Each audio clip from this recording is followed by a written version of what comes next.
Thank you very much. Thank you so much for getting up and getting here so early, and thank you for braving the notorious jihadi community of Rancho Mirage, about which we've heard so much. Let's hope we pull through. Of course, I mean, there is indisputably a faint whiff of controversy about what I want to talk about today, which essentially is to look at the origins of Islam, which in a sense means the origins of the Quran, as history. So not in terms of what Muslims traditionally have believed, but about what the historical record seems to me to tell us about how and why Islam came into existence. And the reason that I'm interested in this, I did not have a particular interest in Islam, but I did have an interest in the Roman Empire. And the rise of Islam is also the story of the fall of the Roman Empire in the East. Of course, the Roman Empire in the West, including Rome, falls in the 5th century AD. But in the eastern half, it continues to go strong. It is ruled from the New Rome, the Second Rome, the city founded by the first Christian emperor of Rome, Constantinople. And although we perhaps think of this Eastern Roman Empire as Byzantium, we call it the Byzantine Empire, that is not what the people who lived in Constantinople called it. They called it the Roman Empire. They saw themselves as Roman, albeit that they did it in Greek. They called themselves the Romaeoi. So as well as being the heirs of Rome, there's a sense in which the Eastern Roman Empire in the 6th century AD is the heir of classical Greece as well. So in the Eastern Mediterranean, in the 6th century AD, it looks like the ancient world. The Greeks, the Romans, they're still going strong. And looking at the Fertile Crescent, so towards Iraq, towards Iran, there also, the world looks recognizably ancient because the great enemy of Rome in the 6th century AD, as it had been for 300 years, is a Persian Empire. The Persian Empire ruled by the house of Sasan, so it's called the Sasanian Empire.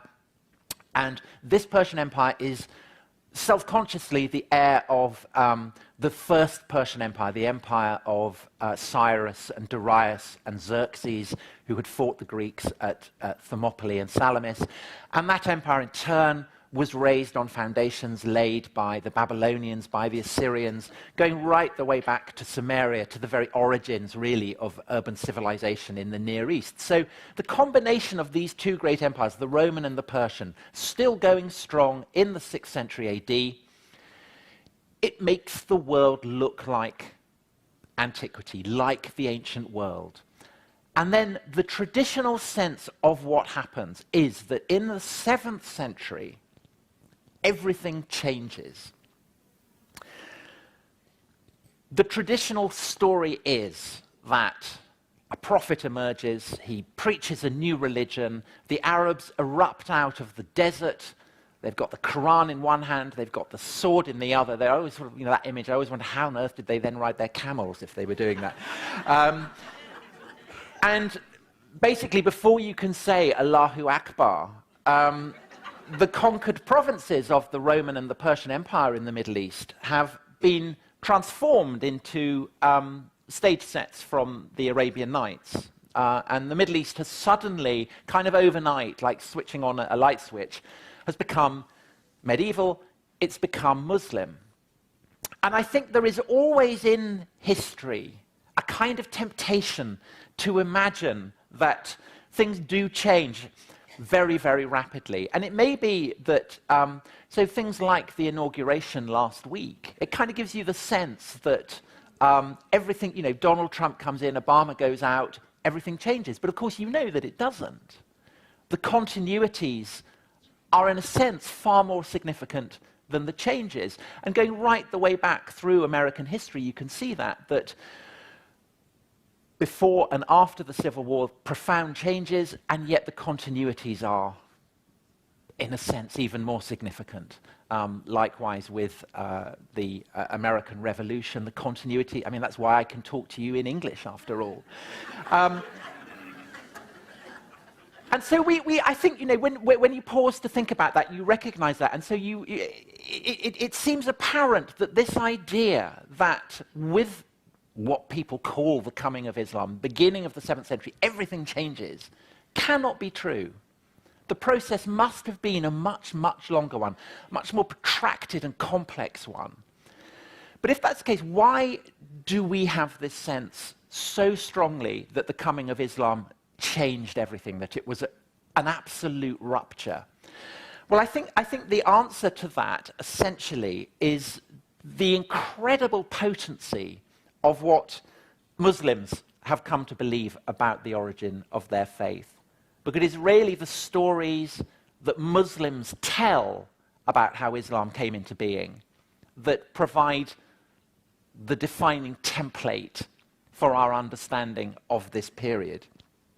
So that even non-Muslims, up until about 40 or 50 years ago, tended to take the traditional Muslim account of how Islam came into being for granted. And the story is a very powerful one. AD 610 by the Christian calendar, it is said, a merchant named Muhammad, in a cave above a remote and arid city named Mecca, in the depths of the Arabian desert, heard something as terrifying as it was awesome, the voice of an angel. And that voice delivered to him, direct and unmediated, a revelation from God. And it was the first in a whole series of revelations that would be delivered to Muhammad over the course of his lifetime. And these revelations, bundled together, would become the Quran, the holy text of this new emergent faith of Islam. And to Muslims, the divine origin of the Quran was manifest in the circumstances by which it came into being. The fact that it had been given supernaturally was the great foundational miracle of this new faith. Now, it is true, I think, that were you to read the Quran and not know this backstory, it would not be immediately obvious, I think, that the only explanation for how it came into being was that it had been delivered by an angel. There are quite a lot of elements within the Quran that point to its emergent from pre-existent religions and cultures. For instance, it is full of characters from the Bible, both the Jewish and the Christian Bible. Moses is mentioned 137 times in the Quran. The Virgin Mary is featured more prominently in the Quran than she is in the New Testament. It features as well a number of episodes drawn from the history of the Roman Empire and the culture of the Roman Empire. It describes a story of 7 Christians who go to sleep in a cave to escape a persecution, wake up, discover that 100 years have gone by and the whole world has become Christian. This story, distorted, appears in the Quran. There is even a mention of Alexander the Great. So I think that if you read the Quran and you do not know the backstory, you would think this is recognizably a text that has emerged from a given place and a given time. But there's a problem in following through the implications of that because of what Muslims tell us about how the Quran came into being. Because what the key factor about the traditional account is that Muhammad receives his first revelations in Mecca, and Mecca stands at a fabulous remove from the world of the Roman Empire, from this culture, this melting pot of Jewish and Christian and Roman traditions.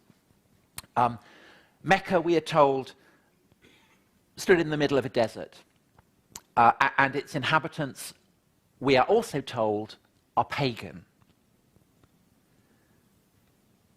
According to Muslim tradition, there are no Jews, there are no Christians in Mecca. There were not communities from which Muhammad could have picked up these stories, according to the traditional Muslim account. And what is more, we are also told by Muslim tradition, despite the fact that actually it's contradicted within the Quran, but we're told in Muslim tradition that Muhammad was illiterate. So there was no prospect of him curling up with the Bible, picking up a few stories, a few references to Moses or the Virgin.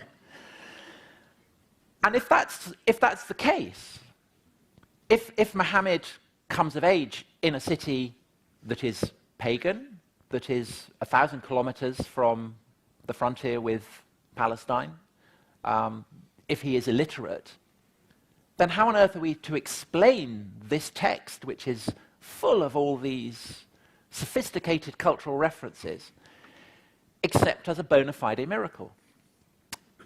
It would seem, if we are to rely on the Muslim account of how the Quran came into being, that the divine must indeed have penetrated this mortal sublunar world of ours.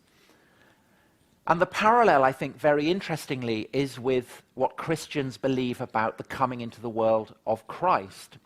Because just as it is the blood and muscle of Mary's virgin womb that, in the opinion of Christians, had nurtured the coming into the world of Christ, so likewise in the opinion of Muslims, was it the spreading, almost prophylactic sands of Arabia, which had served to preserve the Word of God over the course of its protracted delivery in a fit condition of untainted purity. In other words, just to sum up, to make the point clear, if the Muslim traditions that tell us about how the Quran came into being, where Muhammad grew up, what kind of city Mecca was, if those traditions are authentic, then there is essentially no way of explaining the origins of the Quran except as coming from some divine entity. Which, of course, is fine if you're a Muslim. But if you're not, you might well say, well, okay, these are interesting stories, interesting traditions. Where do they come from? What are their origin? What are their date? And this is where it gets interesting. Because I said that I didn't originally approach this topic as in any way a specialist in Islam. And so I had assumed, based on the fact that there are so many books published about the life of Muhammad, about the origins of Islam, that there would be an enormous amount of biographical material telling us about the life of Muhammad. There is a wonderful quote from Salman Rushdie, of all people, where he says about Muhammad, and he's comparing it to Jesus. He says, we know almost nothing about Jesus, but with Muhammad, we know everything, more or less. We know where he lived, what his economic situation was, who he fell in love with. We know what his favorite food was. We know how he liked to brush his teeth. We know how he liked to play with children. Incredibly intimate, personal details. But is the rub. All this seeming wealth of biographical material dates, at the earliest, from about 2 centuries after he is supposed to have lived. From about AD 800, we start to get biographies. And over the course of the next 2 centuries, these biographies are written and rewritten. And the further from Muhammad's life we go, the more detailed these biographies become, which is a curious fact, and draws attention to the glaring lack of contemporary or even near contemporary biographical materials written by Muslims. So, within the lifetime of Muhammad himself, and for about 170 years after, you look for this source material and there is nothing. There is a glaring black hole. Can black holes glare? I guess they can. Now, this is not to say, as some scholars have, mostly in Germany, because in Germany scholars like these kind of outre speculations, but Muhammad, I think, did exist. There are those who say he didn't, but I think the evidence is pretty clear that he did.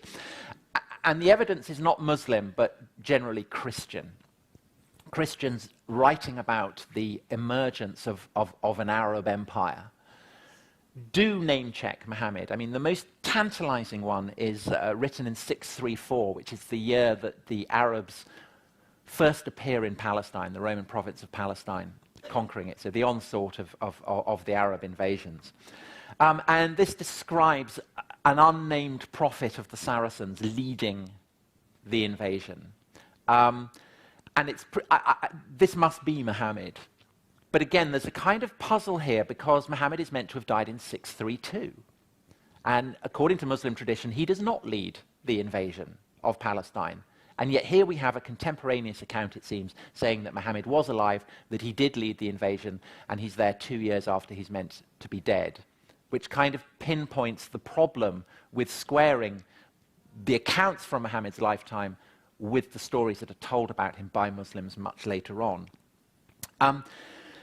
And over the succeeding decades, so over the course of the 7th century, we do have histories written by monks, bishops, Christian chroniclers, a few rabbis, a few Zoroastrian priests, which do allude to an enigmatic figure whom they describe variously as the general or the instructor or the king of the Arabs. And I think we, again, can assume that this figure is probably Muhammad. But these cryptic allusions, not to mention the fact that they're not being made by Muslims, that they're being made by infidels, again highlights this peculiar absence, this absence of any Muslim references to Muhammad.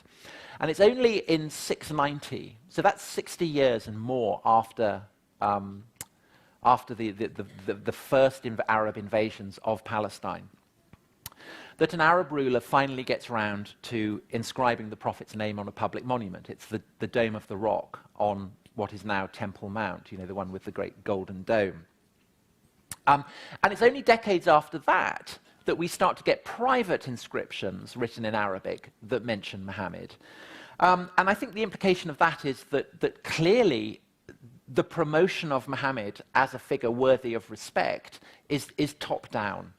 It's being promoted by the kind of people who are building the Dome of the Rock. It's not rising up from the soil. And as I say, it's only in 800 that we start to get biographies written of Muhammad that have survived into the present day. There must have been earlier versions of his life, but they have vanished. And I think it's pretty clear why they have vanished when you read the very earliest biography of Muhammad that survived, written by a guy writing in Cairo called Ibn Hisham. He's absolutely upfront about the process of editing that he has done to write his biography. And he says that things which it is disgraceful to discuss, matters which would distress certain people, and such reports as I have been told are not to be accepted as trustworthy, all these things have I omitted. So he's basically saying anything that doesn't fit his understanding of who and what Muhammad was, you know, he's got rid of them. And what that was, we have no idea because it hasn't survived. So here we have a measure of certainty. We can know with confidence that by the early 9th century, the precise details of what Muhammad was believed to have said and done some 200 years previously had come to provide for vast numbers of people, from the Atlantic to the frontiers of China, had come to provide a roadmap that these people believed led to heaven. They believed that God had seized personal control of world affairs, that the world had been set upon an utterly novel course, that in the lifetime of Muhammad there had indeed been a drastic and utter rupture with the world that had existed before that. And that therefore no explanation was needed for the origins of Islam and for the collapse before the Arab armies of the Roman and the Persian empires that did not ultimately derive from God. And in the 10th century, a Muslim historian who was who was writing about the conquests, exulting in them, saying that it demonstrated how God had indeed favored the Muslims. He described how they had conquered the Roman and the Persian empires. We went to meet them with small abilities and weak forces, and God made us triumph and gave us possession of their territories. And such an explanation for the rise of the Arab Empire to Muslim scholars in the 10th century and from then onwards appeared more than adequate. Now, of course, to historians who are not Muslim, and particularly to historians who have been raised in a kind of secular tradition, post-Enlightenment tradition, a tradition that you do not look to the supernatural, you do not look to the divine to explain why things have happened, that you explain religion in terms of human motivation rather than divine authority. Just saying, well, it happened because God wanted it to happen, is inadequate as an explanation. And so that's why, over the past few decades, really since the 1970s, when scholars try to understand how and why it was that a Christian Roman Near East became a Muslim Arab one, they turn for explanations not so much, as historians used to do in the West, to the biographies of Muhammad, to the histories, to the commentaries on the Quran, written by pious Muslims centuries after the events they describe, but to the context of the world into which Islam was born. A world that is called by scholars late antiquity. So it's the world, it's the late autumn of the ancient world, when the leaves are starting to turn yellow, starting to fall from the trees. Not an illusion I know makes no sense here whatsoever, but to those of you from New England, I hope you know what I mean. Now, to explore the way in which Islam might have derived from the world of late antiquity is a huge topic, and it would require an entire book to explore it. And by great good fortune, such a book does exist and is, I believe, available for sale after this talk. But just perhaps to tempt you and persuade you that it might be worth investing your dollars in this book, I thought in the time left I'd cover just some of the areas in which I think it makes sense to see the coming of Islam not as a clean break with what had gone before, not as a kind of guillotine dropping on the neck of the ancient world, but rather as a kind of bloom sprung from its seedbed. And as we all know, as I said at the beginning, as was broadcast in the newspaper coverage of this talk, it is a sensitive business. And that being so, I will leave the more combustible propositions to the end and begin not with the religious dimensions of the replacement of the Roman and Persian empires with an Arab one, but with the geopolitical ones. And I think that there are sort of interesting echoes here of what is happening in the Middle East at the moment. The traditional narrative, as I said, has the Arabs erupting from the depths of the desert. These are warriors who are pristine, who are pure, who are untainted by contact with the corrupt empires in the Fertile Crescent. But this is not true. The facts are vastly more complex and vastly more interesting. And if we want to understand what happened when the Arabs conquered the Roman and the Persian empires, we need to look at the whole history of the Roman Empire, West as well as East, because the challenge for emperors right from the heyday of the Roman Empire was to control the frontiers, particularly in the West, so along the Rhine, along the Danube. The lands beyond these frontiers was not worth the effort of conquering. And so what the Romans did was to establish garrisons, to establish frontiers, and every so often they would send punitive expeditions out to beat up the natives. But it was kind of easier, basically, to hand out bribes, to employ the natives beyond the frontier as mercenaries, basically to pay these tribal leaders to behave themselves. And gradually, over the course of the centuries, the result of this was that these, what had previously been scattered tribal entities, began to cohere. They became richer, they had absorbed Roman military techniques, and in the 5th century, when the Roman Empire imploded into civil war, these tribal communities had become sufficiently Roman, had become sufficiently effective as fighting and civic forces that they were able to cross the frontier and essentially take command of what had been the Roman provinces. Now, that doesn't happen in the East because in the desert there are not enough nomads, there are not enough Bedouin to do this. And that's one of the reasons why the Roman Empire in the East survives when the Roman Empire in the West does not. And that enables the Roman emperors in the 6th century from Constantinople. They retain a sufficient military base that they can contemplate reconquering the West. And under the greatest emperor, Justinian, who builds the mighty cathedral of Hagia Sophia in Constantinople, which still stands there, one of the great buildings of the world, it looks as if the Roman Empire is making a comeback. Roman armies reconquer North Africa, Sicily, Italy, even bits of Spain. You know, it looks as if Rome is indeed going to be made great again. But then a series of catastrophes overwhelms the Roman Empire in the East. In 541, a devastating plague breaks out. It begins in Egypt and it spreads with a devastating rapidity east and west.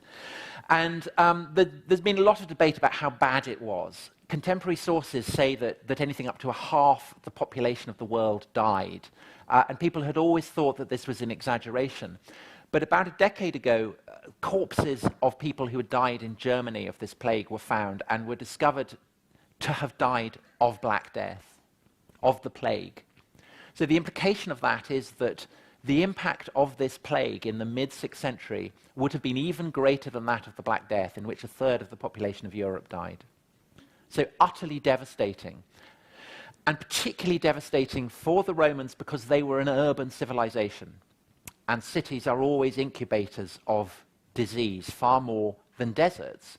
And the corollary of this was noted by a Roman commander who observed that while the empire's once countless military units have dwindled in number, the plague, that ally of war, has not so much touched the rancorous tribes of the desert.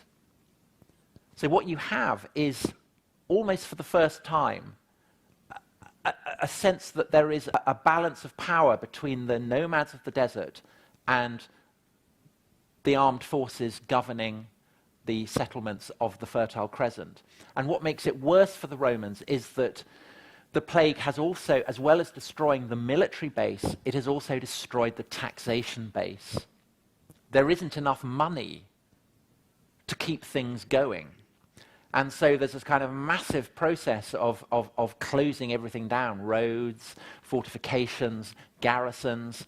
And in the Fertile Crescent, what happens is that the Romans essentially mothball their fortifications along the frontier with the desert, along the Palestinian and Syrian border. And these citadels, these fortresses, are abandoned to jackals and to weeds and to hermits. And the defense of that line is subcontracted out to Arab mercenaries. And the Arab mercenaries are imported into the military infrastructure of Palestine and Syria and installed there to provide the Roman Empire with their defenses. And the same things happens in the Persian Empire along Iraq. Because what both the Persians and the Romans are doing is focusing on the main enemy, which is one another. So the military frontier between the Persian and the Roman empires, through what is now northern Syria, northern Iraq, up into what is now Turkey, that is the focus. And the consequence of this is that in the early 7th century, the ancient world's equivalent of the Black Death is followed by the ancient world's equivalent of the First World War. A devastating conflict breaks out between the Roman and the Persian empires. You know, a Cold War had been going for centuries, but this is absolutely devastating. And the war lasts for decades. And although it's the Romans who ultimately emerge victorious, there was a point where it looked as if the entire empire would go under. For a generation, Syria, Palestine, Jerusalem, Egypt fall under Persian occupation. The greatest treasure in the Roman Empire, the cross on which Jesus is believed to have been crucified, is stolen from Jerusalem and taken as a trophy of war back to Iraq.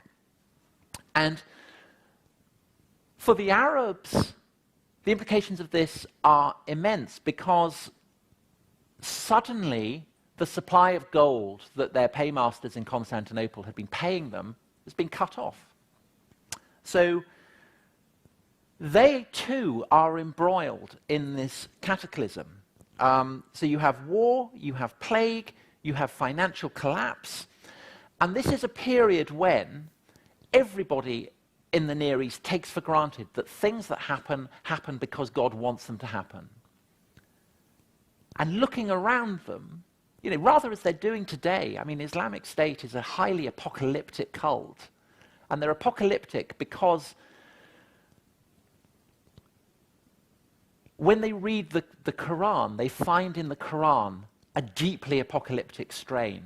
And so I think it is well worth asking, was the origins of the Quran this sense that everything is about to end, that God, in the words of the Quran, is about to roll up the scroll of creation and put it away?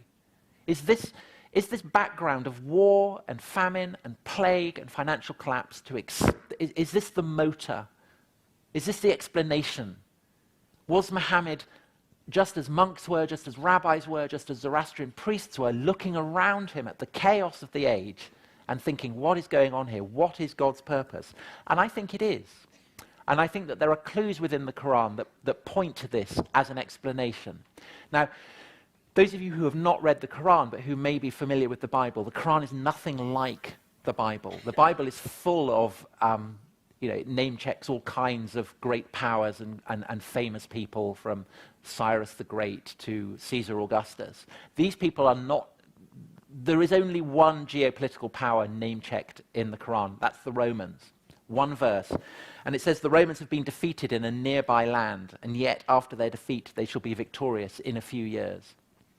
It seems likely that this is a reference to the Great War between the Romans and the Persians, and suggests that this is big news for whoever the author or authors of the Quran are. And there is another echo of the war in the story that is told of Alexander the Great in the Quran. Alexander is not he's not named, but it's recognizably him. He's called Dulcanain, which means the horned one. And coins that were issued in the wake of Alexander's death showed him with the curling ram horns of Amun, the king of the Egyptian gods. So that's an astonishing thought, that in the Quran there seems to be an allusion to the king of the old Egyptian gods. Amazing. What is he doing there? Well, this goes back to the story of how the Romans recaptured the true cross from the Persians. When Heraclius, the Roman emperor, who in an astonishing military comeback defeated the Persians, he took the true cross and he escorted it back to Jerusalem, and he installed it back in the Church of the Holy Sepulchre. And in celebration of this, a man in Syria wrote a story in which Alexander does much the same. Alexander is described as going eastwards. He defeats the Persians. He goes to the limits of the world. He walls up tribes called Gog and Magog, who are so repellent that they think nothing of snacking on puppies, the bastards. He walls them up behind great gates of brass, and there they will remain until the end of days. And then he speaks to Christ, and he says that he's going to take his throne and take it back to Jerusalem and set it up there, ready for Christ to sit in.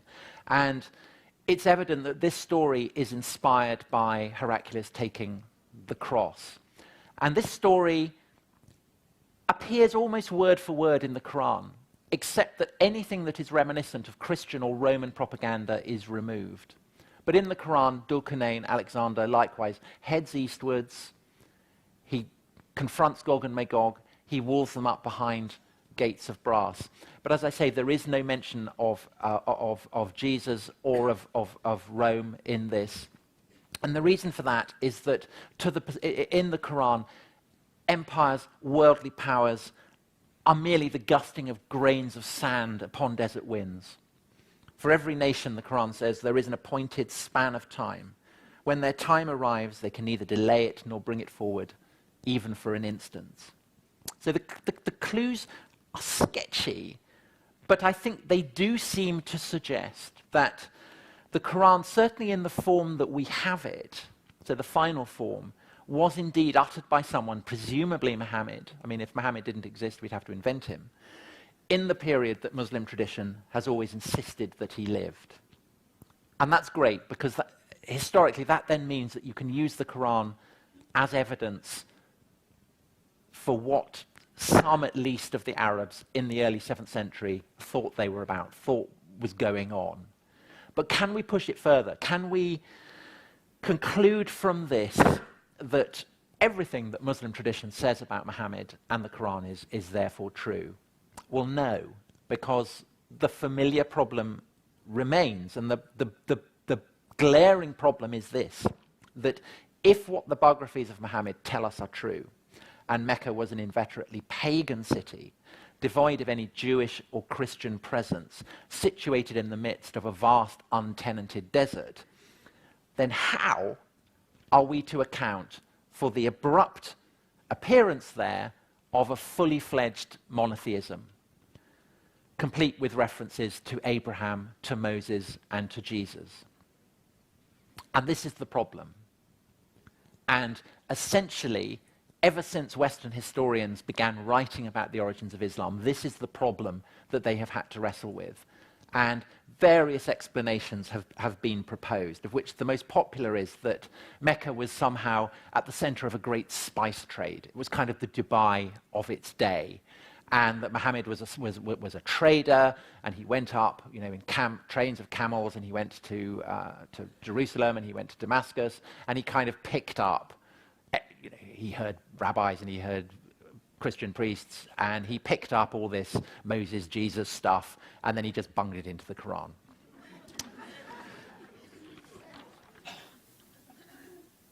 This is inadequate as an explanation.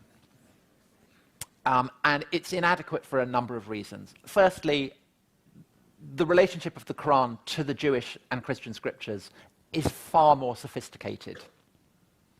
There are a lot of very, very sophisticated echoes in it.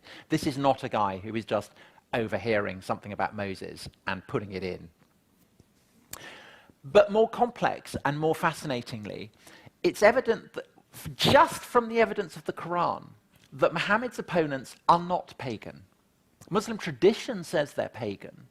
But when you read the Quran, it's a very disputatious text. It's basically God or the Prophet arguing with people who are called the mushrikun. And the mushrikun are the pagans of Muslim tradition. But from the evidence of the Quran, it's evident that they too are monotheists, that they too know who Abraham and Moses and Jesus are. And that essentially what is being argued about is the nature of God, not the fact that there is only a single God. So it would seem that the Quran, and therefore presumably Muhammad, is emerging from a culture that is steeped in a kind of biblical monotheism. And what's oddest of all is that many of the traditions, the Christian traditions in particular, that are being cited are very ancient. So there are all kinds of echoes and allusions to Gospels that had been banned by the Catholic Church that had come to power under Constantine.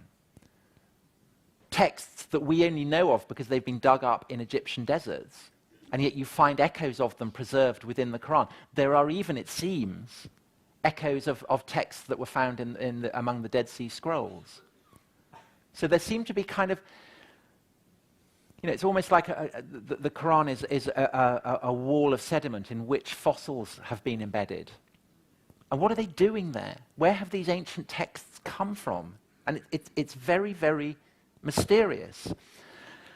But it's clear, I think, that the Quran, far from originating at a remove from this world, is like a kind of enormous lake into which all kinds of streams, all kinds of traditions are flowing and mixing, and certainly creating something new, but the constituent elements clearly come from the ancient Near East.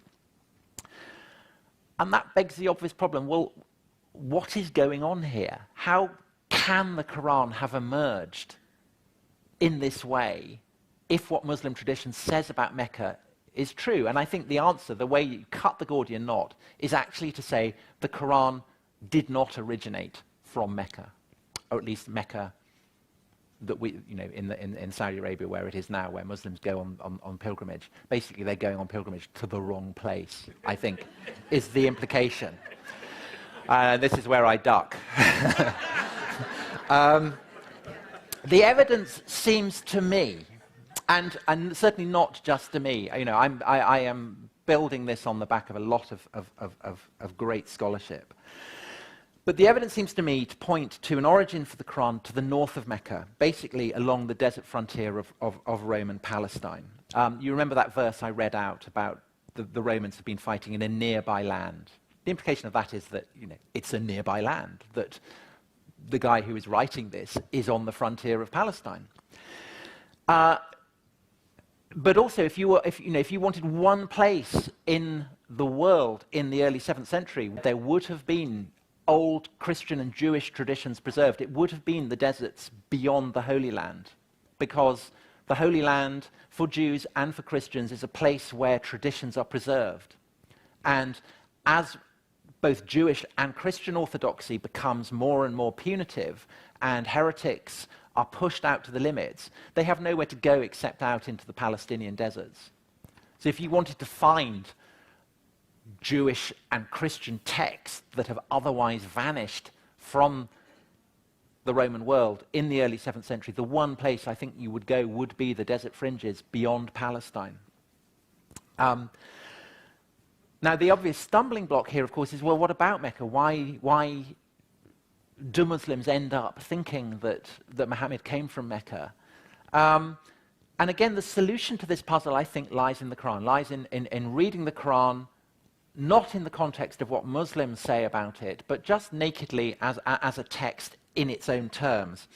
And when you look at that, you find something very strange. The first is that there is only one mention of Mecca in the whole of the Quran. And it is not at all clear what Mecca is. It might be a city, it might be a village. It seems likeliest actually to be a valley. It seems to be a description of a valley. Only one mention. And then you look at other ancient texts for a mention of Mecca, and the earliest datable reference to Mecca outside of the Quran, when do you think it is? 741. So more than 100 years after Muhammad is supposed to have died. And do you know where Mecca is placed in this text that mentions it in 741? The deserts of Iraq. Not placed in Arabia at all. And then you look at the descriptions of the mushrikun, the opponents of Muhammad, the people who, according to Muslim tradition, are meant to have lived in Mecca. They are described as agriculturalists. They're described as farmers. They're keeping cattle. They're growing olives. They're tending vines. There are no cattle in Mecca. There are no vines. There are no olives. It was impossible for the olive that grew at that time to be grown in that far in Arabia. It was a Mediterranean crop. So the evidence seems to point to the strong likelihood that the opponents of Muhammad, at the very least, are living in a Mediterranean region.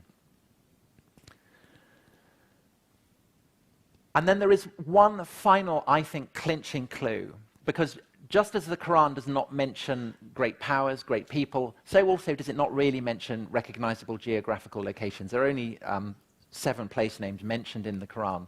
But there does seem to be one key pointer to where the mushrikun, and therefore by extension Muhammad, lived.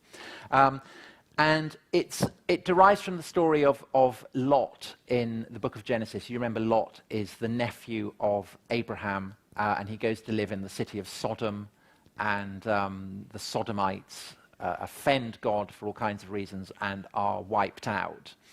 And Lot and his family escape, his wife looks back and gets turned into a pillar of salt. And this appears in a kind of refracted way in the Quran. This is God speaking. Remember when we delivered Lot and all his household, except for an old woman who was left behind. Then we destroyed the others, i.e. the Sodomites. You pass by them morning and night. Will you not understand? You pass by them, the Sodomites, morning and night. So where were the Sodomites to be seen? Well, we know exactly where the Sodomites were to be seen because in the early 7th century there was a chapel built to Lot on the site. It's on the southernmost tip of the Dead Sea between what is now Israel and Jordan. And so if the Mushrikun are passing these people day and night, then the implication of that is where Muhammad is having his arguments with the Mushrikun that are recorded in the Quran. And I think this is entirely fitting because Islam, like Judaism, like Christianity, is described as Abrahamic religions. Abraham,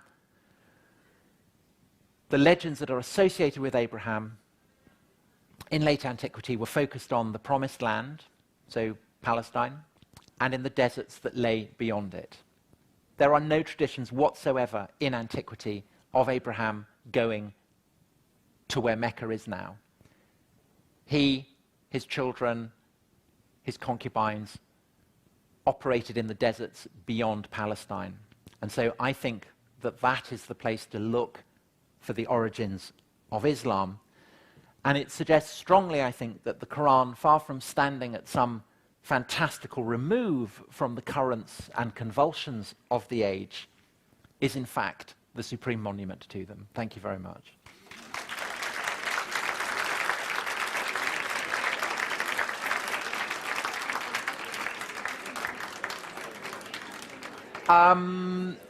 If anyone has any questions, I have five minutes. If anyone does have any questions.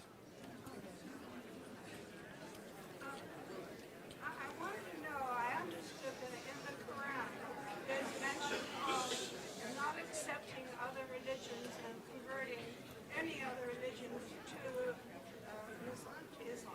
Is that true? Is that in the Quran? Okay, the question is, what is the attitude of the Quran to other religions? Very topical because it's having a measurable impact on the lives of people in the Middle East at the moment. The answer to that is that the Quran is well aware of the existence of other religions, and it's aware of the fact that the Jews and the Christians have the same prophets.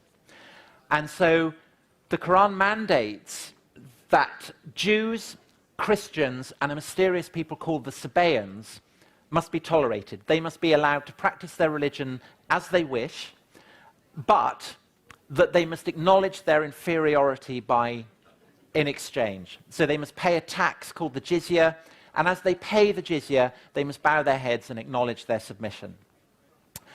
Everyone else, bad news. Pagans, they have to go. And the problem for people in the Middle East and indeed beyond, who are not Christian and Jewish, is that if you interpret the Quran literally, they are lined up for extermination. And basically, since the 19th century, Muslims have not taken those mandates literally. What's happened with the Islamic State is that they have begun to take those mandates literally again. So I've just been making a film about how Islamic State is, and went to Iraq and spoke to various Yazidis and Christians. And it's evident that Islamic State interpret these verses in the most brutal and violent way possible, but that they do, having said that, treat Christians and Yazidis, for instance, differently. So the demand that Christians pay the jizya is interpreted as a license to extort and strip Christians of everything. So when ISIS moved into Mosul, they essentially took over all Christian property and expelled the Christians, but they didn't kill them. When they came to the Yazidis, who have a kind of strange, to our eyes, strange religion, they were condemned as mushrikun, as pagans. And verses were interpreted to mean that the men had to be exterminated and the women were liable to become slaves. And it is frankly, I wrote Shadow of the Sword, the book that my talk has been based on, before the rise of Islamic State, and it never crossed my mind as I was writing it that I would witness scenes comparable to what I had been writing about as the description of the 7th century, armies sweeping across deserts, destroying idols, taking slaves, practicing genocide. I would never have imagined it. And that is why, again, I say that this is, in one level, ancient history, but it is also lethally contemporary history as well. And the understanding of this material, it's like approaching a fissile material in a nuclear reactor. It has to be handled with extreme care. Yes, sir. And then... apparently no other religion is allowed in Saudi Arabia. Correct. And if that is obviously a fact. The notion that pundits on TV will often say Muslims will try and convert pagans or Christians to their way of belief, and if they're unsuccessful, then they must kill them. Is that correct? No. As I say, Christians are tolerated. And indeed, there is a sense in which the more Christians you have, the richer you are, because you screw money out of them. And it was always a financial problem for various Muslim states. When you're a Christian, you're paying an enormous amount of tax. The obvious solution is to become a Muslim. And that really is why so many Christians in the Caliphate, in the medieval period, converted to Islam. And it was always a massive problem, because one day the vizier would come to the caliph and say, "We haven't got any Christians left." Yes. You began with saying that Muhammad's name didn't appear for 170 years past his death in recorded history. In biographies. So I'm just, if I remember my history, I'm thinking that the Arab culture is nomadic and didn't have a written word, but an oral tradition. And I'm also thinking, if I remember correctly, the Arabs do not record names. Could that explain why it doesn't appear until 170 years later? Well, it does. As I say, it appears on the Dome of the Rock in 690. And from that point on, Muhammad's name does appear in various inscriptions. And then it's really only the biographies, the detailed accounts of his life. The whole idea of the Arabs being an entirely nomadic people that had nothing to do with civilization, which is so important to traditional account, is not true. They were deeply embedded in the fabric of the Roman and the Persian empires as mercenaries. They had entire kingdoms. One of the Arab kings in the 6th century was a consul of the Roman people. These were highly, highly Romanized people. And that, I think, is really the explanation for what happens, is that just as in Western Europe, barbarian leaders are barbarian. They're not calling themselves Roman, but they are dressing themselves up in Roman robes. They're building Roman buildings when they can, because Rome is the archetype of power. So in the same way, that's what the Muslims, or the Arabs who become the Muslims, I don't think that something called Islam comes into being until about 850, really. 750, sorry. What they are doing is manufacturing a religion that explains why God has given them this vast empire. And that evolves over time. It's basically a kind of, it's the equivalent of manifest destiny.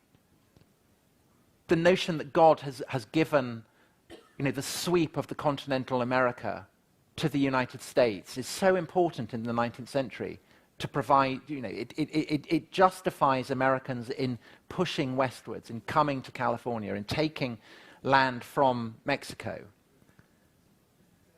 If you're just nicking stuff, that's not good enough. You've got to say God wants you to have it.